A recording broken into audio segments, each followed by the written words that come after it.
Steve Kaliski, if I don't know you, I'm the executive director at DCP. We're trying something a little different tonight. I think a lot of us are familiar with post-show talkbacks. We're trying a pre-show talkback. Or no, just a pre-show talk. Limited interactivity here, but while you're still fresh, it's an interesting way of thinking about some of the themes that might be coming up in the show tonight. As speaker to lead you through those ideas. If at any point you want to get a little bit closer, you're welcome to sit as close as you want for this section. We will take a break after the talk. So to introduce our speaker tonight, Dr. Doug LaBelle, we are going to be having they talk on intent versus the content of words. And Dr. Doug over here is one of our patrons, a Davidson-based clinical psychologist who is a board certified in couples and family psychology. And she is giving this presentation in collaboration with the Public Education Committee of the North Carolina Psychological Foundation, whose mission is to give psychology away through public education. So this is her brainchild. She approached me about this opportunity, and we're really, really grateful to have her here. And it's a deeper way of engaging with some of our content beyond just watching the show itself. So let's give a big round of applause to Dr. Doug. I'm going to hand it over. Thank you. Well, thank you all for coming. This is so wonderful to see so many people here. And like Steve said, I'm Dr. Doug, and I wanted to just start out with a caveat that I am not a forensic psychologist, but a lot of the work I do has a forensic bent to it, which means that a lot of the people that I evaluate are motivated to lie, either in the good direction or the bad direction. And so I've had to figure out how to tell when people's words aren't actually lined up with what might be going on at a deeper level. So, for example, if I'm evaluating someone and they tell me, yeah, I drink 1 beer a week, and then I figure out it's 1 keg of beer a week, which is a little bit different. They tried to get away with not saying any unit of measurement, but it's that sort of thing that has sort of forced me to get more into this content that we're all going to be talking about. I'm going to start out by telling you about Dexy. Now, Dexy is the tiniest black and white tuxedo cat that you will probably ever see. And everyone always thinks she's a kitten because she's so tiny, but actually she's 16 years old. And when she was at her heaviest in her youth, she was a whopping 6 pounds. That made her into a little meatball. And she was so strong. So if you picture like the strength of an ox and the relative strength of an ant, that's sort of her. That's Dexy. And as you can imagine, that ox ant is almost impossible to give medications to. So small, strong, and she would just squiggle out of any restraint. So fortunately, for most of her life, we were able to get away with no oral medications. Then last year, the unthinkable happened. I woke up, went downstairs, Dexy came out, she's dragging 1 leg. All the worries that just went through my head in that moment. Go to the vet says, no problem, it's just arthritis. All you have to do is give her daily medication. And my heart just sunk. How do you give an ox ant medication every day for the rest of her life? So my veterinarian said, no problem. Do the burrito method. You do this, this, this. Cat can't move. You can give them medication. So I go home, show my husband because he's going to be the one restraining. Here's how you do the burrito method. Boom, boom, boom. Seems easy. We did not know that Dexy hates burritos. Who would have known? So he ended up improvising and did instead the sushi roll. And this was roll, roll, tuck in body parts, roll, roll, tuck, tuck. I reach over, I grab her mouth, open it up, stick in the syringe, squeeze the medication, and the medication goes all over her cheek as she dodges out of the way. And of course, at that point, I have no idea, did any of it make it in?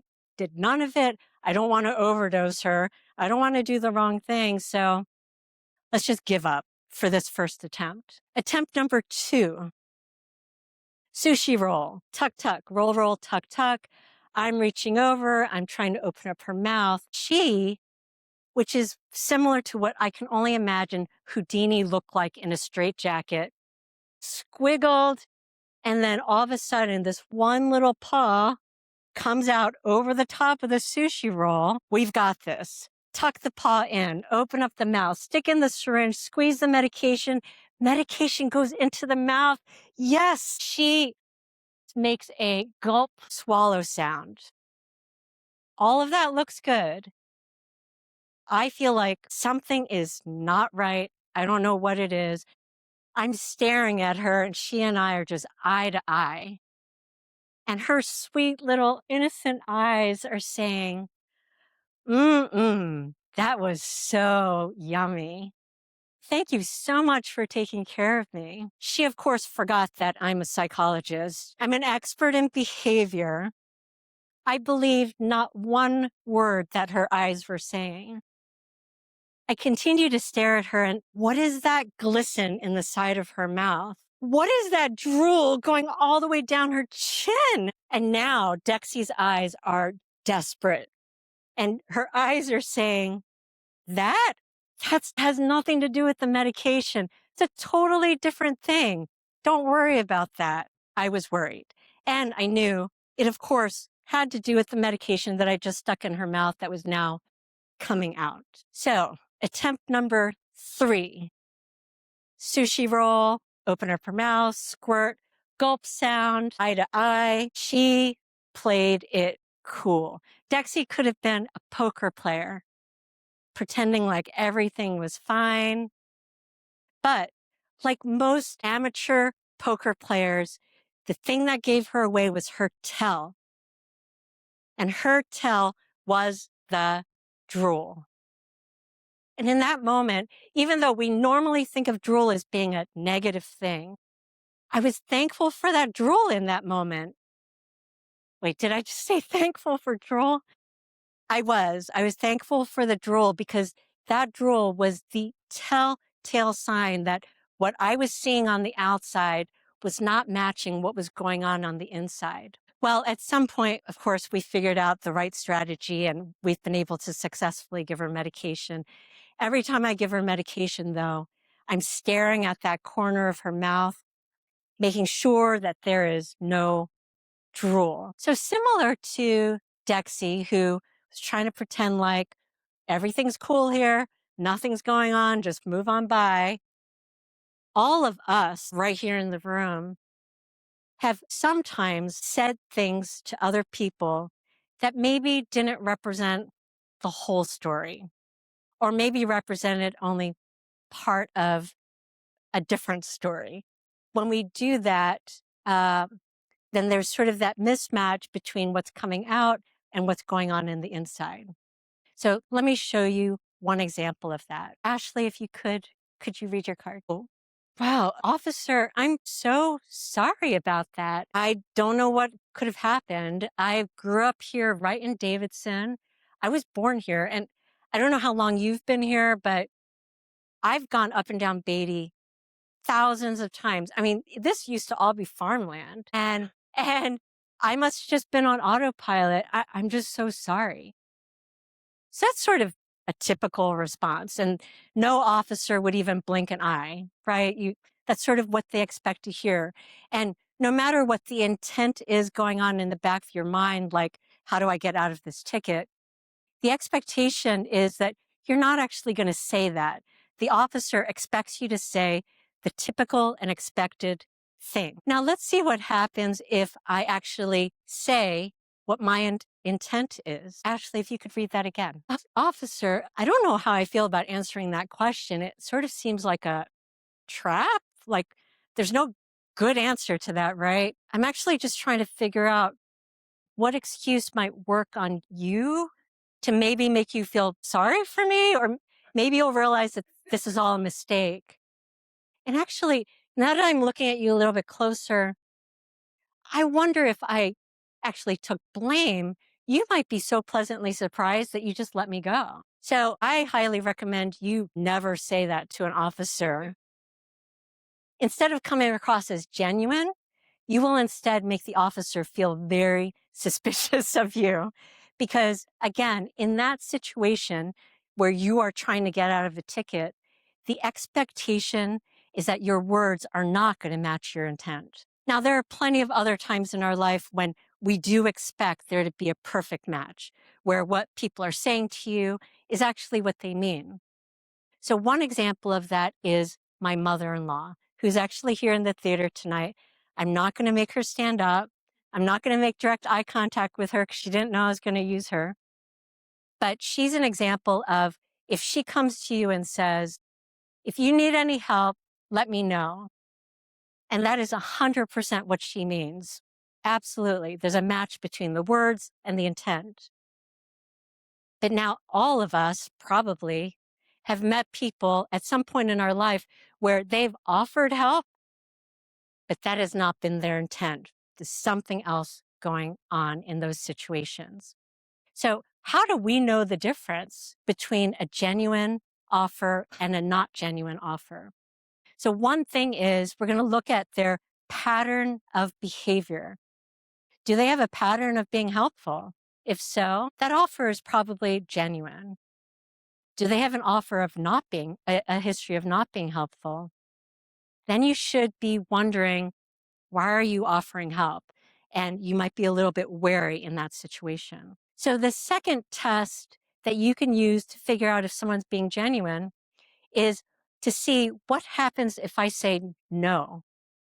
So if it's a genuine offer for help and I say, no, thank you, they will just respond, okay. But if there's a different intent that you don't know about, and if you say no, thank you, you will probably get a response that is a surprise. It may be passive aggressiveness, resent, just something that sort of makes you take a step back of something's clearly going on here because for some reason they're upset that I said no. So when we're looking at unexpected behaviors, what I'm talking about is, if it's someone that you know, what's expected for them? You sort of know, this is how this person normally acts. They're acting abnormal right now for some reason. So that clues me in. But sometimes we don't know that person. And so in those cases, what we're doing is we're comparing their behavior to just people in general. So let me give you one example of that. So imagine that you are in the grocery store in line. And now, Charlie, if you could read your card, and then I say, I know, I was so lucky last week when I received an award at an outdoor ceremony. Well, that was an unexpected response. We all know what's expected of grocery line conversations, that both of us are just trying to pass the time, be friendly. Maybe we tell a couple of jokes, but both of us have the same intent, or at least we think we do. So then when somebody says something unexpected like that, then you can start to wonder, what is the intent here? Because we're clearly not on the same page in this moment. So this brings me to the heart of this presentation. And the one thing that I hope that you remember coming out of this is that if somebody acts in a way that is unexpected, that surprises you, that unexpected behavior is the tell, just like Dexy's drool, that their words may not be telling you the whole story. So when we're looking at the whole story, what are we talking about? We're talking about intent that is potentially hidden. And that hidden intent might be intentionally hidden. Sometimes it's unintentionally hidden. And in those situations, it's just people who actually just lack the insight to know that they have a different intent. And so they're hiding it, but they don't even know they're hiding it. But nonetheless, these are all situations where that intent is hidden. With that hidden intent, it usually falls into one of two categories. So the one is when intent is being driven by fear and when intent is being driven by strategy. So let me show you an example of when the intent is being driven by fear. So let's say my partner comes up to me and is very calm and friendly and says to me, "Hey, just a reminder, in the dishwasher, the bowls are supposed to face left, not right. I just wanted to remind you." And my response is, "Why does it matter? Why do you keep bringing this up? The dishes are just going to come right back out." Okay, that's unexpected. So that didn't match the tone of our conversation. That is way too big of a response for this topic of a dishwasher. And it's not typical behavior for this person. So now we have three things that are telling me that something is going on. The words are not revealing everything that's happening. So a situation like that is a prime example of when somebody's intent is being driven by fear. So in a situation like that, what am I afraid of? I'm afraid of bringing strife into my home. I'm afraid of the rest of my evening now being stressful. I'm afraid of losing that person's love and respect. I'm afraid of losing my own self-esteem. That's a lot to be wrapped up in just this dishwasher thing. But that's what comes up are all of those fears. But what comes out of my mouth is not this vulnerable outpouring of, "Oh, I'm really afraid," but instead it's this other layer of defensiveness, blaming, rationalizing. And when we hear those things, specifically defensiveness, blaming, rationalizing, that is a big clue to you that the person is operating from a place of fear. So, how about the other type, strategy, when the intent is being driven by strategy?